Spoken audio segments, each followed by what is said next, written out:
In the headline, government pledges over $1 million towards the staging of the 20th edition of the World Creole Music Festival. Tourism stakeholders encouraged to take a more data-driven approach to reap benefits from the tourism industry, and a renewed call for individuals to adhere to best practices in corporate governance. I am Kenny Williams with the Channel 5 News. Back with the details right after this.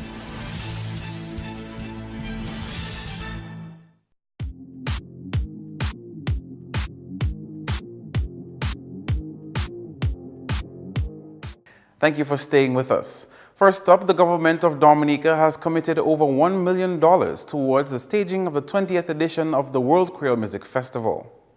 Following the hiatus year of 2015 due to Tropical Storm Erica, government announced that $1 million more will be pumped into the 2016 edition of the WCMF.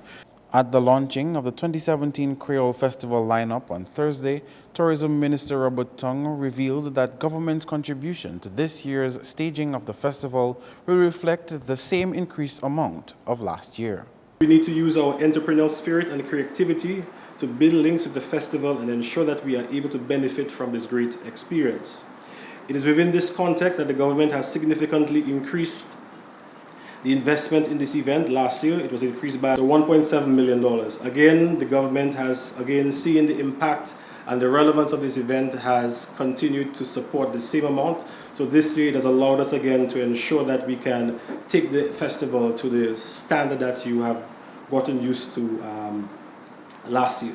This is part of the government's overall investment in the tourism sector to include destination marketing, product development, and site enhancement.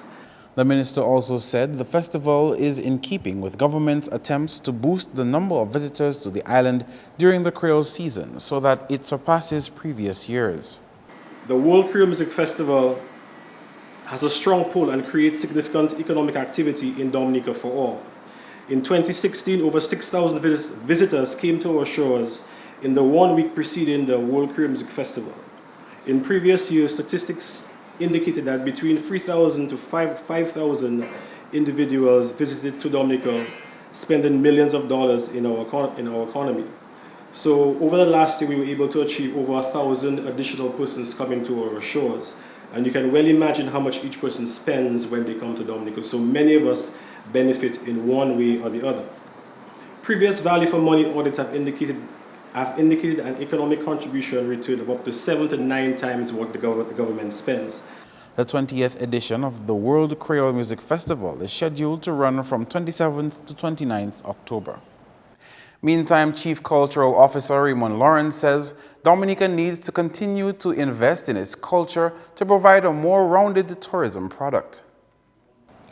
Lawrence, who was speaking at the launching of the 2017 WCMF lineup, says Dominica needs to position itself to share its unique culture with the international community.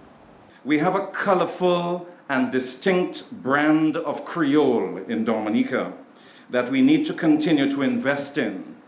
Our Creole music, Creole food, Creole cuisine, Creole languages, Creole wear, Creole dances. We do have a great culture to share with the world.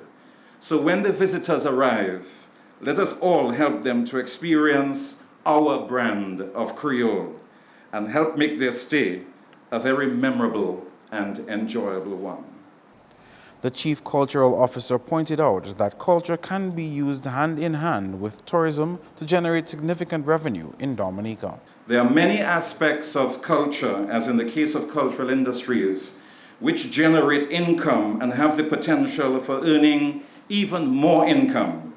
And more culture and cultural heritage are becoming an increasingly important part of the tourism product which we offer to the world. Essentially, cultural heritage tells our story. And at the same time, it's also a wonderful avenue for the expression of our creativity, for the development of our skills and talents, and for providing opportunities for employment and earning income. Still in tourism, the Dominica Hotel and Tourism Association says it embraces the need for a more data-driven approach to tourism development and is gradually progressing in that direction. DHTA's Executive Vice President Kevin Francis told the Channel 5 News that this comes amidst an increase in occupancy rates for the year so far. His comments came after the association held one of its staple events called Action Through Collaboration, or ACT Talks, on Thursday. The event's focus was on informing members on how to successfully use data to make better decisions, from benchmarking to forecasting, and how to make more profitable, data-driven decisions. The Ministry of Tourism and the DDA have been doing a great job in terms of marketing the island and getting people in. But once the people get in, we need to be able to determine what is our next course of action, how many people do we need at the end of the year, what kind of money our rooms are making on a daily basis. And when we have all that information, then we can start tweaking our marketing plans, tweaking our packages, pricing, those kind of things. And we're trying to impress on them that data is important. Industry insiders informed the membership how to use current data to make real-time decisions on marketing and other areas of business. The idea for ACTOX is that it's success worth sharing. Well, we have members that are proficient in certain, topics, and what happens is we invite these members to share their success stories, their best practices, guidelines with the rest of our membership, and in hopes that they can take on some of these best practices and better themselves as well. A lot of our members and businesses in Dominica use their instinct and their gut when making decisions, and that is important. But also you need to supplement those initial gut reactions with data and information. In other lead stories, a prominent management consultant advises individuals who sit on the board of organizations to adhere to best practices in corporate governance. Corporate governance is described as the system of rules, practices, and processes by which a company is directed and controlled. Chief Executive Officer of VF Inc., Dr. Valda Henry, spoke to Channel 5 News during her firm's 3-day seminar on good corporate governance, its second one for the year. She recommends an international benchmark, the United Kingdom Corporate Governance Code, be adopted by organizations. The governance in the boardroom seminar ran from July 11 to 13. Part of that is about education and sensitization. If we know better, we ought to do better. And the hope is if directors know better and understand better their roles, they will function more effectively. And so we encourage, and we have been encouraging organizations, even if we are not obliged to pattern ourselves or to adhere to the corporate governance code, the UK corporate code, that becomes one of the best practice, a benchmark that organizations ought to look at. And even the code is not mandatory per se, but it is under the premise of comply or explain. And so the UK firms are expected to comply with the code. If they don't comply, they have to explain. According to Henry, the seminar was geared at enhancing the corporate governance climate within organizations in Dominica. Coming up, a team of State College students to take part in a first global robotics competition. That and more after the break.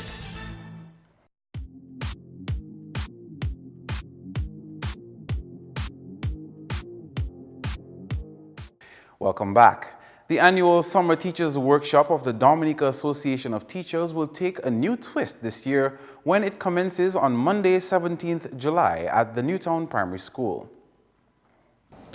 This, as the association, in collaboration with the Canadian Teachers Federation, will host the 2-week summer workshop on a district level.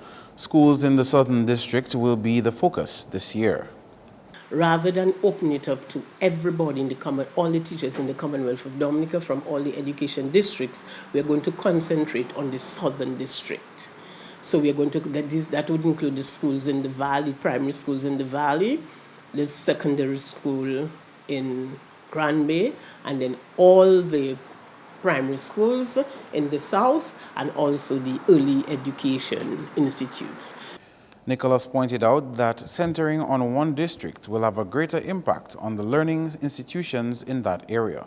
What we are looking at is when we spread it so thin and then individuals go back to their schools, sometimes you have only one individual who participated, can that individual, the effects we are hoping to have, can that individual have that effect within, say, the education district? So we felt that concentrating on one district at the time, and we did not only decide, okay, let's do it. We looked at the strengths, the shortfalls, and everything else.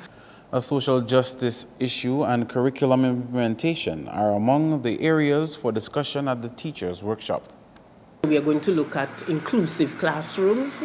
We are going to look at literary activities, numeracy-based activities, because the same problem with the maths. We are also going to look at the dance and song and everything, because right now at the CSEC level, the students can do that. We're going to look at physical education. We're also going to look at a justice issue, a social justice issue, and we're going to look at mental health. We're going to look at mental health. And of course, we're going to look at the implementation of the curriculum, which is so very important to ensure that you're achieving what you have set out to achieve. And we're going to look at the teaching of English literature, because this has been a shortfall in our system. Still on the education scene, a robust education system is how Dominica's education sector is being described, as the sector has evolved significantly during the country's 39 years of independence. Education Minister Peter St. Jean, while speaking at the 15th commencement ceremony of the Dominica State College earlier this week, says in the country's almost 40 years of independence, the most recent group of graduating students has benefited the most from strides made in the education sector. For 39 years, from Cambridge, GCE O-level to CXC, CSEC examinations, from the fortunate few entering secondary schools to universal secondary education, from the Clifton Dupini Community College granting access to only 7% of secondary school graduates, to the Dominica State College opening its doors to a whopping 89% of eligible graduates, piece by piece, step by step, we have built a robust national education system. And you, my friends, now sit at its apex. The graduating class was implored to use the skills and education acquired at the State College to help build up Dominica. Developing Dominica is a very tall order. But if anyone can do this, if anyone can develop Dominica, you can. If you develop Dominica, if you transform Dominica into some sort of first world nation, then you get to be Dominica's greatest generation. I urge you, therefore, to be just that. And speaking of achievements in education, a team of 3 students of Dominica State College is currently in Washington, D.C. as they prepare to participate in the first global robotics competition. Andrea Louis has that story.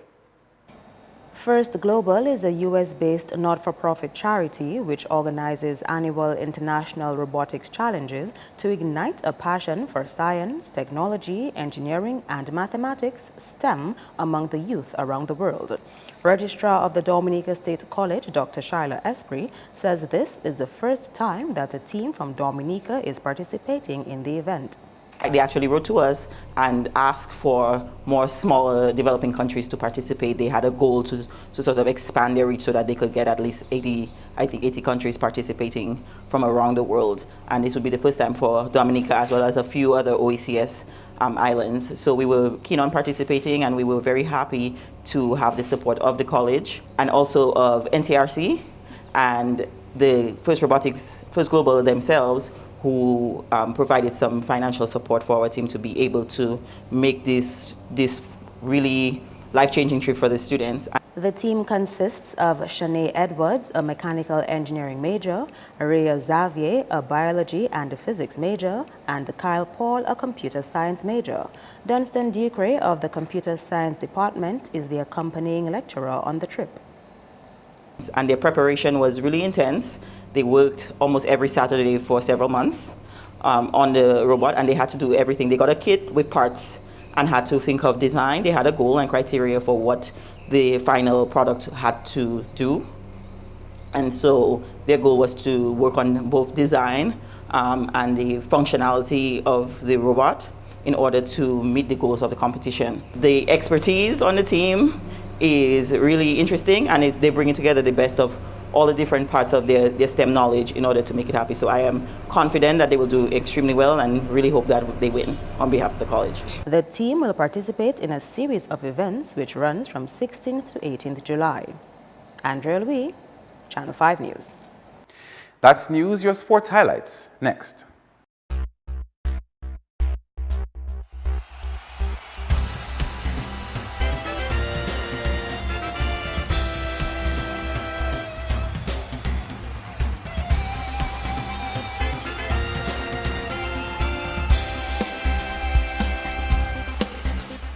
First up in sports, where South Africa beat West Indies under 19s by 115 runs to take the series lead 2-1 on Friday. The home side was sent into bat and put on 288 for 6 in their 50 overs. Tishon Allen picked up 2 for 28 and Jevor Royal 2 for 48. Targeting 289, that total seemed unlikely when West Indies were all out for 173 in 39 overs. Keegan Simmons contributed 48 and Kirsten Kalisharan scored 47. Dominica's Alec Athanas was out, LBW, for 2 runs. As of Friday's match, South Africa led the series 2-1. On the international cricket scene, South Africa finished day 1 of their test against England on 309 for 6 on Friday. Hashim Amla contributed 78 to his team's total, with Quinton de Kock on 68 and Vernon Philander 54 not out. Bowlers taking wickets for England were Stuart Board 3 for 47, Ben Stokes 2 for 77 and James Anderson 1 for 68. On to basketball, where Pitchland Sports Club Falcons showed why they are a force to reckon with when they dominated the under-17s and first divisions on Thursday. In their game against Digital Clouds, Falcons finished ahead 77-42. Koath Barron scored a decent 24 points for Falcons, and with the help of Yawani Regis 22 and Kinaya Lloyd 21, the win was ensured. Clouds' Shilon Vidal scored a game-high of 30 points, however that wasn't enough to beat Falcons. Their winning streak spilled over into Division 1 to defeat Clouds 74-71.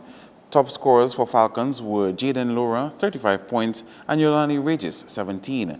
In a losing effort, Dean Vidal added 22 for Clouds, Jamie John Baptist, 15, and Delton Charles, 13 points. The league continues on the weekend with 6 matches. On Saturday, the under-17s stick to the court, featuring a match between Paybush Snipers and Algin Pizza Hoyas at 5 in the afternoon. The action intensifies at 7 p.m. with a Division 1 matchup between Paybush Snipers and Ronald Charles Chambers All-Stars. And at 9, the 2016 finalists Dr. Mark Prowlers and Pitchland Sports Club Falcons will be going head-to-head in an intense game. The league continues on Sunday with the ladies going first. Panthers will be up against OOPSS Washers from 5 p.m. At 7, it will be St. Mary's Academy versus Posse Vibration Lightning, Intellico Security Raiders, and Detroit Blazers will close off the action in a premier game at 9 p.m. All the weekend games are scheduled for Portsmouth. In football, Saturday Ballers dominated play in the Fast Cash Harlem Football League with a win on Thursday. They defeated Harlem Veterans 3-1. The combined efforts of Alexis George, Stanley Green, and Jefferson George ensured the team's victory. Harlem's goal came from an own goal. Meantime, the games resume over the weekend with 4 matches. On Saturday, West Coast Jaguars and Jardine Veterans will relive their earlier years when the teams go head-to-head in the Veterans League at 6 p.m. At 8, Newtown Juvenile Academy will do battle with Aeropost Dutch United. Sunday's matches feature a clash between Club Lubier and Daddy Chess Bath Road Ambassadors at 5 p.m. Finally, Burt Motors Young Stars and 767 SC Young Ballers will close off the action at 7 p.m. Next up, national football coach Rajesh Lachu is reporting a notable improvement in the attitude of Dominica's national footballers to the game, which has opened the doors to more opportunities for them. Lachu was introduced to the Dominican football family in March to help improve the football quality here. First, the DFA has been very cooperative in getting the things that they could afford to us to make the guys train like a professional. It's still not absolutely professional because I have to work the train a number of times, but we train as much as we can. The players' commitment, the senior players' commitment, the key players, senior, that show their commitment and lead by example, positively rub off on the younger ones, like the Boots, the Brielle Thomas, the Julian Wade when he came back, the Kelrick Walters at the beginning. And one of the things they bought into, which we show them, is we are not preparing them just for national football. In order for the team to grow, the players need to go outside and play. And as long as they could adapt to that training regime and that mental, the right attitude. He said the aim is to get more players gaining more outside experience. The aim is to have 20 players playing outside. So they train every day, they don't have to worry about doing anything besides football. Eat and sleep football and they get paid fit. So now we could think about competing with America and the Trinidad and beat them. We have Chad going outside to Guadeloupe. Well, Juju now changed, he go to Guadeloupe. Glenson Prince signed a contract in Guadeloupe now. We have 4 players going outside on scholarship. Their club did very good work with them to get them there. Nice. Regionally, Dominica went down to Trinidad and Tobago by 6 wickets in the Sir Garfield Sobers International League recently. Batting first, Dominica scored 74 all-out in 21.3 overs. Nigel John Lewis 20 and Kerwin Dupini 19. Set 75 for victory, TNT scored 75 for 4 in 17 overs. Bowling for Dominica, Axel Lamar 2 wickets for 22 runs, Kerwin Dupini 1 wicket for 7 runs, and Malachi Xavier 1 wicket for 19 runs. Finally, there will be 1 match this weekend in the Dominica Cricket Association's Intermediate League on Sunday. Starlight Sports Club and Point Michelle Cricket Academy will convene at the Botanic Gardens for an exciting match. First knock is scheduled for 11 a.m. That's all the sporting highlights for now. Join us next time.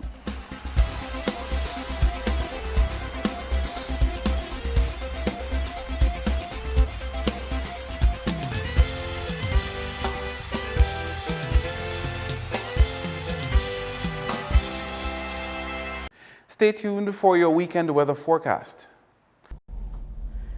Good evening and welcome to tonight's weather broadcast. I'm your presenter, Annie Corrette Joseph. We begin this evening by taking a look at earlier infrared satellite imagery, which showed this area of cloudiness associated with a westward moving tropical wave currently affecting the Lesser Antilles and is expected to continue to move over the area tonight into tomorrow. Visible satellite imagery showed multi-layered clouds over Dominica during the course of the afternoon, which resulted in mostly cloudy skies.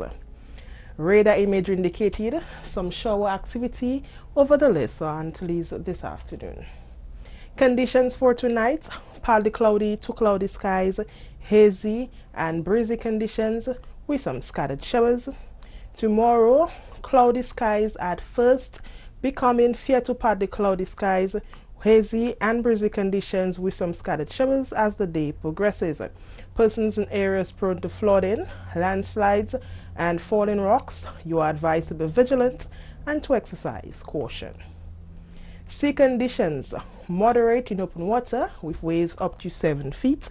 Small craft operators and sea bathers, you are advised to exercise some caution. Taking a look at conditions for the next 3 days.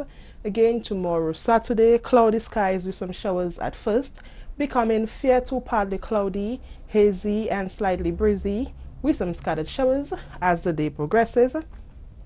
On Sunday and Monday, fair to partly cloudy skies with some scattered showers and hazy conditions as well. Across the region tomorrow, partly cloudy to cloudy skies with some scattered showers can be expected over the northern and central portions, while the extreme southern portion will experience cloudy skies with some scattered showers and some thunderstorm activity. On the international scene, partly cloudy skies in New York, Miami and Beijing, overcast skies in London and some thunderstorm activity in Caracas. The sun will rise tomorrow at 5:42 a.m. and set at 6:40 p.m. For up-to-date information, log on to our website at weather.gov.dm or call the weather hotline at 447-5555. Please remember that we are in the hurricane season. Please keep updated. Good night. To end the news, the headlines again. Government pledges over $1 million towards the staging of the 20th edition of the World Creole Music Festival. Tourism stakeholders encouraged to take a more data-driven approach to reap greater benefits from the tourism industry, and a renewed call for individuals to adhere to best practices in corporate governance. Feel free to contact us at news@MarpinNewsJuly14th2k17. You can also access our past newscasts on our YouTube channel. On behalf of the entire production team, I am Kenny Williams. To our viewers around the world, we thank you for watching. Do have yourself an awesome weekend.